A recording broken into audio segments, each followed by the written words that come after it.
Magluto tayo ng paksiw na isda sa hapunan. Lagyan natin ng bawang. Tsaka sibuyas. Lagyan natin ng sibuyas, guys. Ang ating paksiw na isda para lalong-lalong masarap.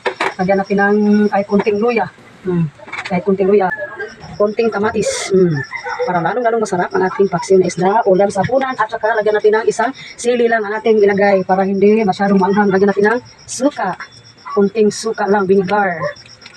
Kunting water lang ang ating ilagay dito sa ating paksiw na isda. At saka lagyan natin na magic sarap. Timplahan na natin, guys. Para lalong-lalong masarap ang ating paksiw na isda. At saka asin. Mas lalong masarap kapag merong timplang asin. At saka magic sarap. Ito na ang ating paksiw. Akuyan na natin. At lagyan natin ng konting oil. Konting oil lang ang ating ilagay para mas lalong masarap ang ating paksiw na isda. Luto na ang ating paksiw na isda. Masarap-sarap. Handa na ang ating hapunan. Thank you for watching. Kainan na.